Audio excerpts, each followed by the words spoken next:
বজ্রপাতের সময় আমাদের কি করা উচিত? এ সময় বাইরে থাকলে কোথায় আশ্রয় নেবেন? কিংবা বজ্রপাত থেকে বাঁচতে কি করবেন?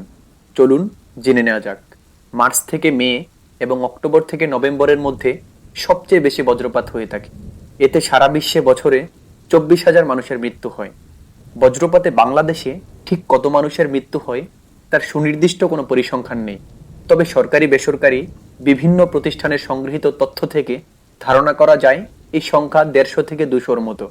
বার্ষিক প্রাণহানির এই সংখ্যার বিচারে সারা বিশ্বে বাংলাদেশের অবস্থান পঞ্চম। বজ্রপাত থেকে বাঁচতে করণীয়: ঘন ঘন বজ্রপাত হতে থাকলে খোলা বা উঁচু জায়গায় না থাকাই ভালো। সবচেয়ে ভালো হয় যদি কোনো দালানের নিচে আশ্রয় নেওয়া যায়। বজ্রপাত হলে উঁচু গাছপালা বা বিদ্যুতের খুঁটিতে বিদ্যুৎ স্পর্শের সম্ভাবনা বেশি থাকে। তাই বজ্রপাতের সময় গাছ বা খুঁটির কাছাকাছি থাকা নিরাপদ নয়।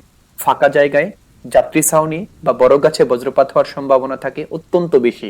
তাই কখনো এগুলোতে আশ্রয় নেবেন না। বজ্রপাতের সময় বাড়িতে থাকলে জানালার কাছে গিয়ে উকিঝুঁকি নিরাপদ নয়। এ সময় জানালা বন্ধ রেখে ঘরের ভেতর অবস্থান করবেন। বজ্রপাত ও ঝড়ের সময় বাড়ির ধাতব কল, সিঁড়ির রেলিং, পাইপ ইত্যাদি স্পর্শ করবেন না। এমনকি ল্যান্ডফোন ব্যবহার করবেন না।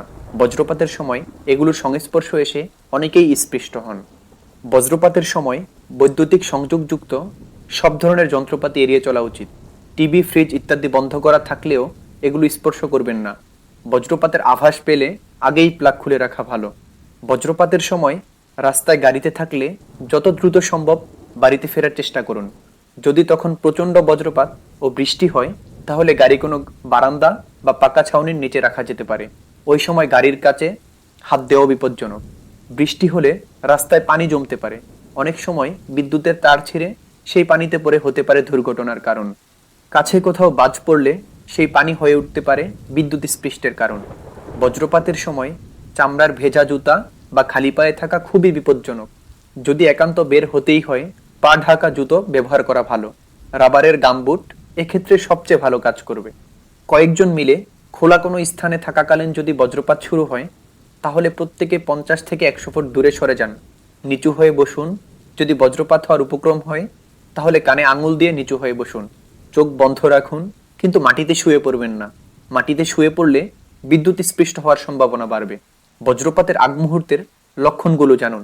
আপনার উপরে বা আশেপাশে বজ্রপাত হওয়ার আগ মুহূর্তে কয়েকটি লক্ষণে তা বোঝা যেতে পারে। যেমন বিদ্যুতের প্রভাবে আপনার চুল খাড়া হয়ে যাবে, ত্বক শিরশির করবে বা বিদ্যুৎ অনুভূত হবে। এ সময় আশেপাশের ধাতব পদার্থ কাঁপতে পারে। অনেকেই এ পরিস্থিতিতে ক্রি ক্রি শব্দ পাওয়ার কথা জানান। আপনি যদি এমন পরিস্থিতি অনুভব করতে পারেন তাহলে দ্রুত বজ্রপাত হওয়ার প্রস্তুতি নিন। বাড়ি সুরক্ষিত করুন। আপনার বাড়িকে বজ্রপাত থেকে নিরাপদ রাখতে প্রয়োজনীয় ব্যবস্থা নিন। এজন্য আর্থিং সংযুক্ত রড বাড়ির ছাদে স্থাপন করুন। তবে এক্ষেত্রে দক্ষ ইঞ্জিনিয়ারের পরামর্শ নিতে হবে। ভুলভাবে স্থাপিত রড বজ্রপাতের সম্ভাবনা বাড়িয়ে দিতে পারে। কেউ বজ্রপাতে আহত হলে বৈদ্যুতিক শকে আহতদের মতো করেই চিকিৎসা করতে হবে। প্রয়োজনে দ্রুত চিকিৎসককে ডাকতে হবে বা হাসপাতালে নিতে হবে। একই সঙ্গে এ সময় বজ্রাহত ব্যক্তির শ্বাস প্রশ্বাস ও হৃদস্পন্দন ফিরিয়ে আনার জন্য চেষ্টা চালিয়ে যেতে হবে। এ বিষয়ে প্রাথমিক চিকিৎসার প্রশিক্ষণ নিজেই নিয়ে রাখুন। সুপ্রিয় দর্শক, আজকে এ পর্যন্তই। এরকম আরও নিত্য নতুন ভিডিও পেতে যুক্ত থাকুন টিটি।